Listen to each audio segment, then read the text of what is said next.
Viewers welcome back in our program. Leader ਸਾਹਿਬ ਹੁਣ ਸਾਡੇ ਦਰਸ਼ਕਾਂ ਨੂੰ ਦੱਸੋ ਅੱਜ ਦੇ ਦਿਨ ਦੀ ਇਤਿਹਾਸਕ ਅਹਿਮੀਅਤ। ਸਿੱਖ ਇਤਿਹਾਸ ਦੇ ਹਵਾਲੇ ਨਾਲ 1982 ਦੇ ਵਿੱਚ ਅੱਜ ਦੇ ਦਿਨ ਐਕਸ ਸਰਵਿਸਮੈਨ ਇੰਟੈਲੈਕਚੁਅਲਸ ਉਹਨਾਂ ਦਾ ਇੱਕ ਇਕੱਠ ਧਰਮ ਯੁੱਧ ਮੋਰਚੇ ਦੇ ਉਸ ਵੇਲੇ ਦੇ ਡਿਕਟੇਟਰ ਲੌਂਗੋਵਾਲ ਨੇ ਸੱਦਿਆ ਸੀ ਔਰ ਉਹਨਾਂ ਨੇ ਮਤਾ ਪਾਸ ਕੀਤਾ ਸੀ ਕਿ ਸਿੱਖ ਇੱਕ ਅਲੱਗ ਕੌਮ ਹੈ, ਕਿਉਂਕਿ ਉਸ ਵੇਲੇ ਇੱਕ ਡਿਬੇਟ ਚੱਲ ਰਹੀ ਸੀ। ਜਿਵੇਂ ਅਸੀਂ ਦੱਸਿਆ ਸੀ ਵੀ ਚੀਫ ਖਾਲਸਾ ਦੀਵਾਨ ਨੇ ਆਪਣੀ ਐਜੂਕੇਸ਼ਨਲ ਕਾਨਫਰੰਸ ਚੰਡੀਗੜ੍ਹ 'ਚ ਮਤਾ ਪਾਸ ਕੀਤਾ ਸੀ ਕਿ ਸਿੱਖ ਇੱਕ ਅਲੱਗ ਕੌਮ ਹੈ। ਫਿਰ ਪ੍ਰੈਸ਼ਰ ਦੇ ਥੱਲੇ ਉਹਨਾਂ ਨੇ ਵਾਪਸ ਲੈ ਲਿਆ। ਫਿਰ ਸ਼੍ਰੋਮਣੀ ਕਮੇਟੀ ਦੇ ਜਨਰਲ ਹਾਊਸ ਨੇ ਪਾਸ ਕੀਤਾ ਕਿ ਸਿੱਖ ਇੱਕ ਅਲੱਗ ਕੌਮ ਹੈ ਔਰ ਇਹਦੇ 'ਤੇ ਇੱਕ ਮੂਵਮੈਂਟ ਔਰ ਸੰਤ ਪਿੰਡਾਂ ਵਾਲਿਆਂ ਦੀਆਂ ਕੁਝ ਸਪੀਚਿਸ ਦੇ ਵਿੱਚ ਲਗਾਤਾਰ ਜ਼ਿਕਰ ਹੈ, ਜਿਹਦੇ 'ਚ ਉਹ ਬਾਰ-ਬਾਰ ਉਹਨਾਂ ਉਦਾਹਰਨਾਂ ਦੇ ਨਾਲ ਕਹਿੰਦੇ ਨੇ ਕਿ ਕਿਵੇਂ ਨਿਸ਼ਚੈਵਾਚਕ ਸਿੱਖ ਇੱਕ ਅਲੱਗ ਕੌਮ ਹੈ। ਸੋ ਇਸ ਇਕੱਠ ਨੇ ਵੀ ਸਿੱਖ ਇੰਟੈਲੈਕਚੁਅਲਸ ਦੇ ਨੇ ਇਹੀ ਪਾਸ ਕੀਤਾ ਕਿ ਸਿੱਖ ਇੱਕ ਅਲੱਗ ਕੌਮ ਹੈ। 1982 ਦੇ ਵਿੱਚ ਇਹ ਹੋਇਆ। ਉਸ ਤੋਂ ਪਹਿਲਾਂ ਜਿਹੜੀ ਇੱਕ ਡੇਟ ਮੈਂ ਨਹੀਂ ਮੈਂਸ਼ਨ ਕਰ ਸਕਿਆ, 1931 ਦੇ ਵਿੱਚ ਰਿਪੁਦਮਨ ਸਿੰਘ ਨਾਭਾ ਜਿਹੜੇ ਕਿ ਨਾਭੇ ਦੇ ਪਹਿਲਾਂ ਪ੍ਰਿੰਸ ਸੀ, 1909 'ਚ ਜਦੋਂ Anand Marriage Act British Privy Council 'ਚ ਉਹਨਾਂ ਨੇ ਪਾਸ ਕਰਵਾਇਆ, ਫਿਰ ਉਹ ਗੱਦੀ 'ਤੇ ਬੈਠੇ। ਅਕਾਲੀ ਮੋਰਚੇ ਨਾਲ ਉਹਨਾਂ ਦੀ ਹਮਦਰਦੀ ਸੀ, ਸਿੱਖਾਂ ਨਾਲ ਹਮਦਰਦੀ ਰੱਖਦੇ ਸੀ। ਭਾਈ ਕਾਹਨ ਸਿੰਘ ਨਾਭਾ ਉਹਨਾਂ ਦੇ ਟਿਊਟਰ ਸੀ, ਉਹਨਾਂ ਨੇ ਹਾਈ ਕੋਰਟ ਦਾ ਜੱਜ ਲਾਇਆ। ਅੰਗਰੇਜ਼ਾਂ ਨੂੰ ਇਹ ਸਿਖਾਉਂਦਾ ਨਹੀਂ ਸੀ। ਸੋ ਉਹਨਾਂ ਨੇ ਪਟਿਆਲਾ ਨਾਭਾ ਦੀ ਆਪਸੀ ਕੋਈ ਲੜਾਈ ਵੀ ਚੱਲਦੇ ਰਹਿੰਦੇ ਸੀ, ਝਗੜੇ, ਉਹਨੂੰ ਆਧਾਰ ਬਣਾ ਕੇ ਉਹਨਾਂ ਨੂੰ ਗੱਦੀ ਜਿਹੜੀ ਆ ਉਹ ਛਡਾ ਦਿੱਤੀ ਔਰ ਉਹਨਾਂ ਦੇ ਨਾਬਾਲਗ ਬੇਟੇ ਨੂੰ ਜਿਹੜਾ ਹੈ ਉਹ ਨਾਭੇ ਦੇ ਤਖਤ 'ਤੇ ਬਿਠਾਇਆ ਔਰ ਉਹਨਾਂ ਨੂੰ ਪਹਿਲਾਂ ਦੇਹਰਾਦੂਨ ਭੇਜਿਆ ਗਿਆ ਔਰ ਉਸ ਤੋਂ ਬਾਅਦ ਕੋਡਾਈ ਕਨਾਲ ਜਿਹੜਾ ਤਮਿਲਨਾਡੂ ਦੇ ਵਿੱਚ ਹੈ, ਜਿੱਥੇ ਕਿ ਹੁਣ ਨਿਊਕਲੀਅਰ ਪਲਾਂਟ ਲੱਗਿਆ, ਉੱਥੇ ਉਹ ਜਲਾਵਤਨੀ ਦੇ ਵਿੱਚ ਰਹੇ ਔਰ 9 ਸਾਲ ਦੇ ਲਗਭਗ 8 ਸਾਲ ਦੀ ਜਲਾਵਤਨੀ ਤੋਂ ਬਾਅਦ ਉਹਨਾਂ ਦੀ ਮੌਤ ਅੱਜ ਦੇ ਦਿਨ ਹੋਈ। ਸੋ ਲਗਭਗ 48 ਸਾਲ ਦੀ ਉਹਨਾਂ ਦੀ ਉਮਰ ਦੇ ਵਿੱਚ ਹੀ ਉਹ ਚਲੇ ਗਏ। ਸੋ ਉਹਨਾਂ ਦਾ ਨਾਂ ਹਮੇਸ਼ਾ ਹੀ, ਕਿਉਂਕਿ ਉਹਨਾਂ ਨੂੰ ਹੀ ਜਦੋਂ ਗੱਦੀ ਤੋਂ ਲਾਇਆ ਤੇ ਉਸ ਦੇ ਲਈ ਜੈਤੋ ਦਾ ਮੋਰਚਾ ਜਿਹੜਾ ਲੱਗਾ, ਇਹਦੇ 'ਚ ਸਿੱਖਾਂ ਨੇ ਗੋਲੀਆਂ ਖਾ ਉਸੇ ਲਈ ਸੀ ਕਿ ਮਹਾਰਾਜਾ ਨਾਭਾ ਨੂੰ ਵਾਪਸ ਤਖਤ 'ਤੇ ਬਿਠਾਇਆ ਜਾਏ, ਲੇਕਿਨ ਉਹਨਾਂ ਦੀ ਮੌਤ ਜਲਾਵਤਨੀ 'ਚ ਹੋਈ ਔਰ ਕਦੇ ਵੀ ਉਹ ਵਾਪਸ ਪੰਜਾਬ ਉਹਨਾਂ ਨੂੰ ਨਹੀਂ ਆਉਣ ਦਿੱਤਾ ਗਿਆ। ਵਰਲਡ ਹਿਸਟਰੀ ਦੇ ਹਵਾਲੇ ਨਾਲ 1788 ਦੇ ਵਿੱਚ ਮੈਰੀਲੈਂਡ ਦੀ ਅਸੈਂਬਲੀ ਨੇ ਪਾਸ ਕਰਕੇ 10 ਮੀਲ ਦਾ ਏਰੀਆ ਜਿਹੜਾ ਦਿੱਤਾ ਹੈ ਕਿ ਇੱਥੇ ਰਾਜਧਾਨੀ ਬਣੇ ਔਰ ਜਿਹੜੀ ਅੱਜ ਵਾਸ਼ਿੰਗਟਨ DC ਜਿਹਨੂੰ ਕਹਿੰਦੇ ਨੇ, ਇਹ ਉਸ 10 ਮੀਲ ਦੇ ਏਰੀਆ 'ਚ ਡਿਸਟ੍ਰਿਕਟ ਆਫ ਕੋਲੰਬੀਆ ਇਹ ਐਸਟੈਬਲਿਸ਼ ਹੋਇਆ। 1912 ਦੇ ਵਿੱਚ ਲਾਰਡ ਹਾਰਡਿੰਗ ਵਾਇਸਰਾਏ ਸੀ, ਉਹ ਚਾਂਦਨੀ ਚੌਂਕ ਦਿੱਲੀ 'ਚੋਂ ਗੁਜ਼ਰ ਰਿਹਾ ਸੀ ਔਰ ਇੱਕ ਬੰਬ ਧਮਾਕਾ ਜਿਹੜਾ ਉਹ ਰੈਵੋਲੂਸ਼ਨਰੀਜ਼ ਨੇ ਕੀਤਾ, ਉਹ ਬਚ ਗਏ, ਪਰ ਇਹ ਜਿਹੜਾ ਬੰਬ ਅਟੈਂਪਟ ਸੀ 1912 ਦੇ ਵਿੱਚ। 1919 ਦੇ ਵਿੱਚ ਐਲਿਸ ਪਾਰਕਰ ਨਾਂ ਦੇ ਜਿਹੜਾ ਬੰਦਾ ਉਹਨੇ ਇੱਕ ਪੇਟੈਂਟ ਲਿਆ ਗੈਸ ਹੀਟਿੰਗ ਫਰਨੈਸ ਦਾ। ਸੋ ਅੱਜ ਜਿਹੜੀਆਂ ਗੈਸਾਂ ਔਰ ਹੀਟਿੰਗ ਫਰਨੈਸ ਨੇ, ਸ਼ੁਰੂਆਤ ਇਵੇਂ ਹੀ ਹੁੰਦੀ ਹੈ। 1920 ਦੇ ਵਿੱਚ ਆਇਰਲੈਂਡ ਜਿਹੜਾ 2 ਹਿੱਸਿਆਂ 'ਚ ਵੰਡਿਆ, ਦੋਨਾਂ ਦੀਆਂ ਅਲੱਗ-ਅਲੱਗ ਪਾਰਲੀਮੈਂਟਸ ਬਣੀਆਂ। 1922 ਦੇ ਵਿੱਚ ਪਹਿਲੀ ਵਾਰ BBC ਦੇ ਉੱਤੇ ਅੱਜ ਦੇ ਦਿਨ ਨਿਊਜ਼ ਬੁਲੇਟਿਨ ਸ਼ੁਰੂ ਹੋਇਆ, ਖਬਰਾਂ ਪੜ੍ਹਨ ਦਾ ਕੰਮ। 1941 ਦੇ ਵਿੱਚ ਅਮਰੀਕਨ ਫੋਰਸਿਸ ਜਿਹੜੀਆਂ ਨੇ ਵੇਕ ਆਈਲੈਂਡ ਦੇ ਉੱਤੇ, ਉਹਨਾਂ ਨੂੰ ਜਾਪਾਨੀਆਂ ਦੇ ਸਾਹਮਣੇ ਸਰੈਂਡਰ ਕਰਨਾ ਪਿਆ। 1948 'ਚ ਜਾਪਾਨ ਦਾ ਪ੍ਰਾਈਮ ਮਿਨਿਸਟਰ ਹਿਡੇਕੋ ਟੋਨੋ ਤੇ ਉਹਦੇ 6 ਸਾਥੀਆਂ ਦੇ ਉੱਤੇ ਵਾਰ ਕ੍ਰਿਮੀਨਲਸ, ਕਿਉਂਕਿ ਜਾਪਾਨ ਨੇ ਜੰਗ ਵਿੱਢੀ ਸੀ, ਉਹਨਾਂ ਤੇ ਮੁਕੱਦਮਾ ਚੱਲਿਆ ਕਿ ਵੀ ਇਹ ਵਾਰ ਕ੍ਰਿਮੀਨਲਸ ਨੇ, ਉਹਨਾਂ ਨੂੰ ਫਾਂਸੀ ਦੀ ਸਜ਼ਾ ਦਿੱਤੀ ਗਈ। ਔਰ 1995 'ਚ ਅੱਜ ਦੇ ਦਿਨ ਡੱਬਵਾਲੀ ਜਿਹੜਾ ਹਰਿਆਣੇ 'ਚ ਹੈ, ਉੱਥੇ ਇੱਕ ਰਾਜੀਵ ਪੈਲੇਸ ਨਾਂ ਦੀ ਥਾਂ 'ਚ ਇੱਕ ਬੱਚਿਆਂ ਦਾ ਸਾਲਾਨਾ ਫੰਕਸ਼ਨ ਚੱਲ ਰਿਹਾ ਸੀ, ਉਹਦੇ 'ਚ ਅੱਗ ਲੱਗੀ ਔਰ 500 ਦੇ ਕਰੀਬ ਲੋਕ ਮਾਰੇ ਗਏ ਸੀ, ਜਿਨ੍ਹਾਂ 'ਚ ਲਗਭਗ 200 ਬੱਚੇ ਸੀ, ਜਿਉਂਦੇ ਹੀ ਸੜ ਗਏ ਸੀ। ਉੱਥੇ ਹੁੰਦਾ ਰਹਿੰਦਾ, ਕਿਸੇ ਨੇ ਮੁੜ ਕੇ ਉਹਦੀ ਕੋਈ ਇਨਵੈਸਟੀਗੇਸ਼ਨ, ਕਿਸੇ ਨੂੰ ਕੋਈ ਸਜ਼ਾ ਯਾਫਤਾ ਨਹੀਂ ਕੀਤਾ। 2013 ਦੇ ਵਿੱਚ ਅੱਜ ਜਿਹੜੀ ਗੁਰਿਲਾ ਲੜਾਈ ਦੇ ਵਿੱਚ ਬੜੀ ਪੋਪੂਲਰ ਹਥਿਆਰ ਹੈ ਆਟੋਮੈਟਿਕ, ਉਹ AK-47 ਹੈ, ਉਹਨੂੰ ਕਰਨੋਸ਼ਕੋਫ ਵੀ ਕਹਿੰਦੇ ਨੇ। ਸੋ ਇਸ ਨੂੰ ਬਣਾਇਆ ਸੀ ਇੱਕ ਮਿਖਾਇਲ ਕਲਾਸ਼ਨੀਕੋਵ ਨਾਂ ਦੇ ਬੰਦੇ ਨੇ, ਉਹਨੂੰ ਕਲਾਸ਼ਨੀਕੋਵ ਉਹਦੇ ਨਾਂ 'ਤੇ ਕਹਿੰਦੇ AK-47। ਸੋ ਕਿ ਜਿਹੜਾ ਉਹ ਕਲਾਸ਼ਨੀਕੋਵ ਹੈ, ਉਸ ਦੀ ਜਿਹੜੀ ਆ ਅੱਜ ਦੇ ਦਿਨ ਮੌਤ ਹੋਈ 94 ਸਾਲ ਦੀ ਉਮਰ 'ਚ। ਸੋ ਇਹ ਵਰਲਡ ਹਿਸਟਰੀ ਦੇ ਹਵਾਲੇ ਨਾਲ। ਜੀ ਡਾਕਟਰ ਸਾਹਿਬ, ਸਾਡਾ ਅੱਜ ਦਾ ਸਵਾਲ ਹੈ, ਕੇਂਦਰ ਸਰਕਾਰ ਨੇ ਸੁਪਰੀਮ ਕੋਰਟ ਦੇ ਰਿਟਾਇਰ ਜੱਜ ਦੀ ਅਗਵਾਈ ਵਿੱਚ ਇੱਕ ਕਮੇਟੀ ਬਣਾਈ ਹੈ ਜਿਹੜੀ ਨਵੰਬਰ 84 ਵਿੱਚ ਹੋਈ ਸਿੱਖ ਨਸਲਕੁਸ਼ੀ ਸੰਬੰਧੀ ਪੜਤਾਲ ਕਰੇਗੀ। ਇਸ ਲਈ SIT ਬਣਾਉਣੀ ਜ਼ਰੂਰੀ ਹੈ ਜੀ ਡਾਕਟਰ ਸਾਹਿਬ, ਇਸ ਬਾਰੇ ਤੁਸੀਂ ਕੀ ਕਹਿਣਾ ਚਾਹੋਗੇ? ਦੇਖੋ, ਕਦੇ ਤੁਸੀਂ ਜੇ ਬਿੱਲੀ ਨੂੰ ਦੇਖੋ ਨਾ ਵੀ ਇਹ ਚੂਹੇ ਨਾਲ ਨੂੰ ਕਿਵੇਂ ਮਾਰਦੀ ਹੈ, ਤਾਂ ਉਹਨੂੰ ਬੜਾ ਸਤਾ ਕੇ ਮਾਰਦੇ ਹੋ। ਪਹਿਲਾਂ ਚੂਹੇ ਨੂੰ ਫੜ ਲੈਂਦੀ ਹੈ, ਫਿਰ ਛੱਡਦੀ ਹੈ, ਉਹ ਫਿਰ ਦੌੜਦਾ, ਉਹਨੂੰ ਉਹ ਪੂਰਾ ਉਹਦੀ ਮਿੰਝ ਕੱਢਦੀ ਹੈ, ਉਹਨੂੰ ਪੂਰਾ ਜਿਹੜਾ ਉਹਦੀ ਡੈਥ 'ਚ ਉਹਨੂੰ ਵੀ ਉਹ ਇੰਜੋਏ ਕਰਦਾ, ਉਹਦੇ ਲਈ ਪਲੇ ਹੁੰਦਾ ਹੈ ਜੀ। ਔਰ ਮੈਂ ਸਮਝਦਾ ਵੀ ਜੋ ਕੁਝ 30 ਸਾਲ ਤੋਂ ਸਿੱਖਾਂ ਦੇ ਨਾਲ ਇੱਕ ਤੋਂ ਬਾਅਦ ਇੱਕ ਸਰਕਾਰ ਨੇ ਕੀਤਾ ਹੈ ਔਰ ਕਰ ਰਹੀਆਂ ਨੇ, ਇਹ ਵੀ ਜਿਹੜਾ ਇੱਕ ਬਣਾਇਆ ਕਿ ਜੀ ਸੁਪਰੀਮ ਕੋਰਟ ਦਾ ਰਿਟਾਇਰਡ ਜੱਜ ਹੈ GD ਮਾਥੁਰ ਔਰ ਉਹਦੇ ਨਾਲ joint secretary judicial JD Agarwal ਲਾਇਆ ਕਿ ਜੀ ਇਹ ਪੜਤਾਲ ਕਰਨਗੇ। 3 ਮਹੀਨੇ ਦਾ ਇਹਨਾਂ ਨੂੰ ਟਾਈਮ ਦਿੱਤਾ ਹੈ ਕਿ ਕੀ ਨਵੰਬਰ 84 ਦੇ ਜਿਹੜੇ ਕਾਤਲ ਨੇ ਉਹਨਾਂ ਦੇ ਉੱਤੇ ਮੁਕੱਦਮਾ ਚਲਾਉਣ ਲਈ ਸਪੈਸ਼ਲ ਇਨਵੈਸਟੀਗੇਟਿਵ ਟੀਮ SIT ਬਣਾਉਣੀ ਚਾਹੀਦੀ ਹੈ ਕਿ ਨਹੀਂ ਬਣਾਉਣੀ ਚਾਹੀਦੀ। ਹੁਣ 30 ਸਾਲ ਬਾਅਦ ਇਹੋ ਜਿਹੇ ਜਿਹੜਾ ਫਿਰ ਬਿਠਾ ਦੇਣਾ, ਇੱਕ ਫਿਰ 3 ਮਹੀਨੇ ਕੀਤਾ, ਉਹਦਾ ਹੋਰ ਟਾਈਮ ਵਧਾ ਲੈਣਗੇ ਕਿ ਜੀ ਅਜੇ ਇਨਵੈਸਟੀਗੇਸ਼ਨ ਨਹੀਂ ਹੋਈ।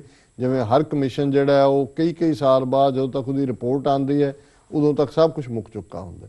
ਹੁਣ ਹਕੀਕਤ ਇਹ ਹੈ, ਭਾਵੇਂ ਅਸੀਂ ਆਮ ਆਦਮੀ ਪਾਰਟੀ ਦੀ ਸਿਆਸਤ ਨਾਲ ਜਾਂ ਖਾਸ ਤੌਰ ਤੇ ਸਿੱਖ ਜਦੋਂ ਜੁਆਇਨ ਕਰਦੇ ਨੇ, ਸਾਨੂੰ ਲੱਗਦਾ ਵੀ ਇਹ ਪੰਥਕ ਏਜੰਡੇ ਤੋਂ ਦੂਰ ਜਾਂਦੇ ਨੇ, ਨਾ ਸਹਿਮਤ ਹੋਈਏ, ਪਰ ਇਹ ਕ੍ਰੈਡਿਟ ਜਾਂਦਾ ਉਹਨੂੰ ਕਿ 29 ਦਿਨਾਂ ਦੀ ਉਹਦੀ ਹਕੂਮਤ ਦਿੱਲੀ ਦੇ ਵਿੱਚ ਉਹਨੇ SIT ਬਣਾਉਣ ਦੇ ਬਾਰੇ ਕੰਕਰੀਟ ਫੈਸਲਾ ਲਿਆ, ਉਸ ਦੀ ਰਿਕਮੈਂਡੇਸ਼ਨ ਵੀ ਕੀਤੀ।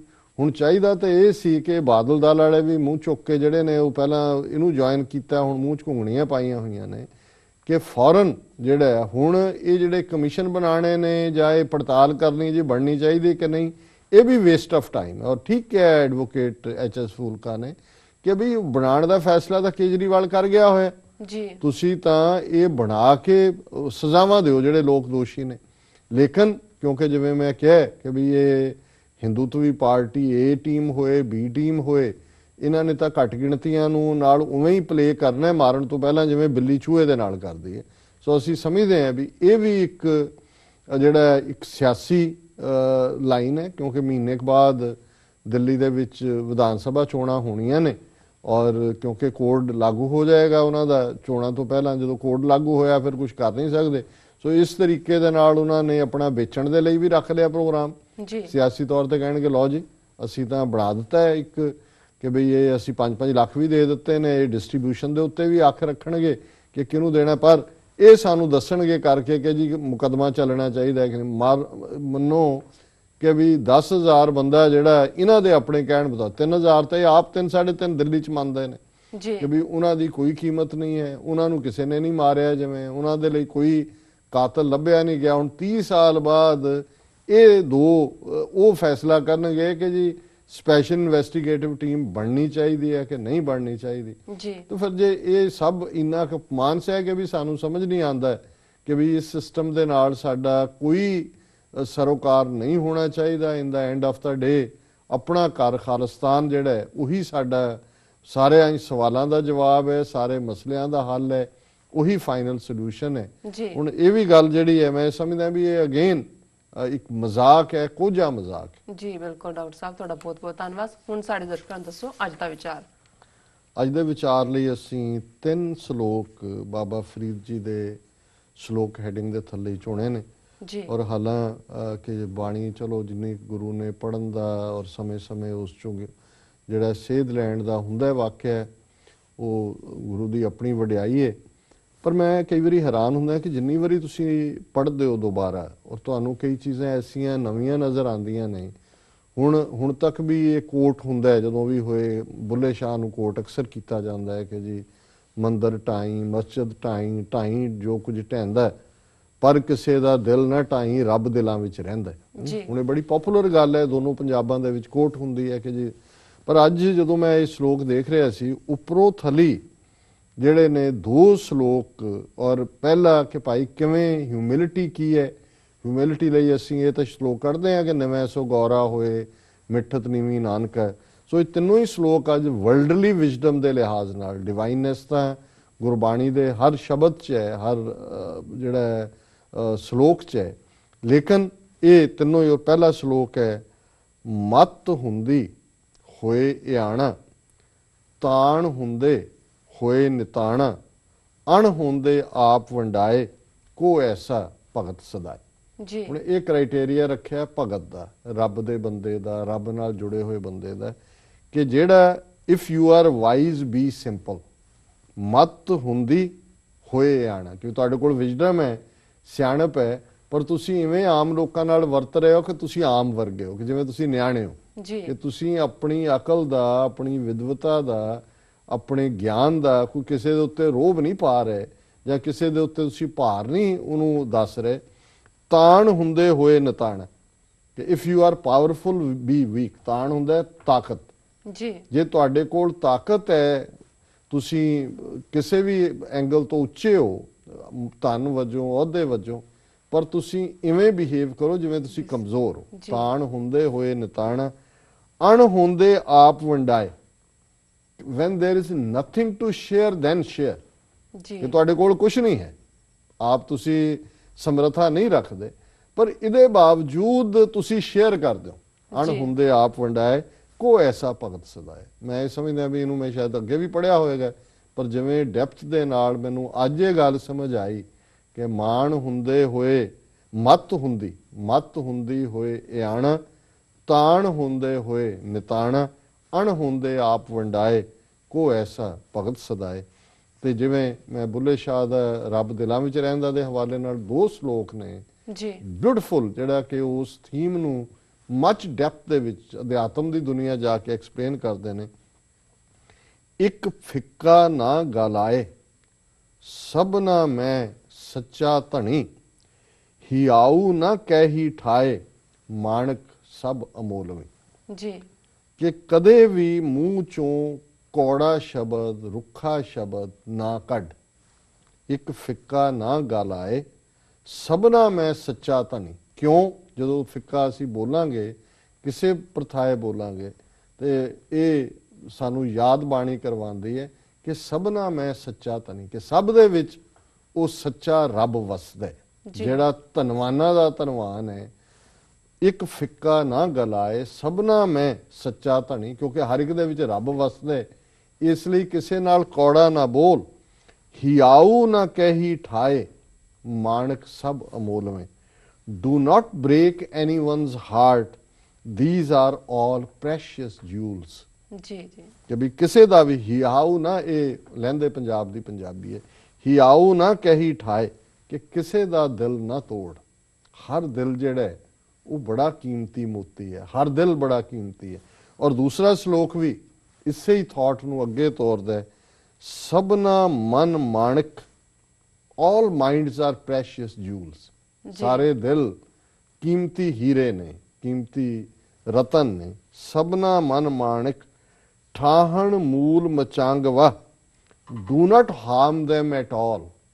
ਕਿਸੇ ਦਿਲ ਦਾ ਨੁਕਸਾਨ ਨਾ ਕਰ, ਕਿਸੇ ਦਿਲ ਨੂੰ ਨੁਕਸਾਨ ਨਾ ਪਹੁੰਚਾ, ਕਿਸੇ ਦਾ ਦਿਲ ਨਾ ਤੋੜ, ਕਿਸੇ ਲਈ ਕੋਈ ਕੌੜਾ ਸ਼ਬਦ ਨਾ ਬੋਲ। ਸਭਨਾ ਮਨ ਮਾਣਕ ਠਾਹਣ ਮੂਲ ਮਚਾਂਗਵਾ, ਜੇ ਤੋ ਪ੍ਰਿਆ ਦੀ ਸਿੱਖ, ਜੇ ਤੂੰ ਆਪਣੇ ਪਿਆਰੇ ਨੂੰ ਮਿਲਣਾ, ਰੱਬ ਨੂੰ ਪਾਣਾ, ਹੀ ਆਹੂ ਨਾ ਠਾਹੇ ਕਾਈ ਦਾ, ਡੂ ਨਾਟ ਬ੍ਰੇਕ ਐਨੀਵਨਸ ਹਾਰਟ। ਕਿ ਜੇ ਤੂੰ ਆਪਣੇ ਪਿਆਰੇ ਦੀ ਸਿੱਖ ਰੱਖਦਾ, ਉਸ ਪਿਆਰੇ ਦੇ ਨਾਲ ਮਿਲਣਾ, ਫੇਰ ਕਿਸੇ ਦਾ ਦਿਲ ਨਾ ਤੋੜ। ਇਹ ਸਾਰੇ ਹੀ ਦਿਲ ਬੜੇ ਕੀਮਤੀ ਹੀਰੇ ਨੇ, ਬੜੇ ਕੀਮਤੀ ਮੋਤੀ ਨੇ, ਮਾਣਕ ਨੇ। ਜੀ ਸੋ ਮੈਂ ਜਿਵੇਂ ਅੱਜ ਇੰਜੋਏ ਕੀਤਾ ਇਹਨਾਂ ਤਿੰਨਾਂ ਨੂੰ, ਇਟ ਵਾਸ ਨੈਵਰ ਬਿਫੋਰ। ਸੋ ਇਹ ਦੂਸਰਿਆਂ ਦਾ ਹੀ ਨਹੀਂ ਹੁੰਦਾ ਹੈ, ਇਹ ਪਹਿਲਾਂ ਮੈਂ ਆਪਣੇ ਆਪ ਨੂੰ ਸਮਝਾਉਂਦਾ ਕਿ ਭਾਈ ਇਹਨਾਂ ਦੇ ਕਿਤੇ ਨੇੜੇ ਤੇੜੇ ਵੀ ਆਏ ਅਸੀਂ। ਜੀ ਜੀ ਬਿਲਕੁਲ ਡਾਕਟਰ ਸਾਹਿਬ, ਤੁਹਾਡਾ ਬਹੁਤ ਬਹੁਤ ਧੰਨਵਾਦ। ਤੁਸੀਂ ਅੱਜ ਦਾ ਵਿਚਾਰ ਸਾਡੇ ਦਰਸ਼ਕਾਂ ਨਾਲ ਸਾਂਝਾ ਕੀਤਾ। ਇਸ ਦੇ ਨਾਲ ਆਪਣੇ ਦਰਸ਼ਕਾਂ ਕੋਲੋਂ ਲੈਣੇ ਆ ਇਜਾਜ਼ਤ। ਵਿਊਅਰਸ, ਤੁਹਾਡਾ ਵੀ ਬਹੁਤ ਬਹੁਤ ਧੰਨਵਾਦ। ਤੁਸੀਂ ਆਪਣੇ ਕੀਮਤੀ ਸਮੇਂ ਵਿੱਚੋਂ ਸਮਾਂ ਕੱਢ ਕੇ ਸਾਨੂੰ ਆਪਣੇ ਵਿਚਾਰ ਤੇ ਰਾਏ ਭੇਜੇ ਨੇ, ਤੇ ਇਸ ਤਰ੍ਹਾਂ ਭੇਜਦੇ ਰਹਿਣਾ ਸਾਨੂੰ ਸਾਡੇ ਇਸ ਪਤੇ ਤੇ sos@tv84.tv ਤੇ। ਅਸੀਂ ਆਪਣਾ ਪ੍ਰੋਗਰਾਮ ਲੈ ਕੇ ਫੇਰ ਦੁਬਾਰਾ ਹਾਜ਼ਰ ਹੋਵਾਂਗੇ। ਤਦ ਤੱਕ ਲਈ ਮੈਨੂੰ ਤੇ ਆਪਣੇ ਡਾਕਟਰ ਸਾਹਿਬ ਨੂੰ ਆਗਿਆ ਦਿਓ ਤੇ ਬੁਲਾ ਦਿਓ ਫਤਿਹ। ਵਾਹਿਗੁਰੂ ਜੀ ਕਾ ਖਾਲਸਾ, ਵਾਹਿਗੁਰੂ ਜੀ ਕੀ ਫਤਿਹ।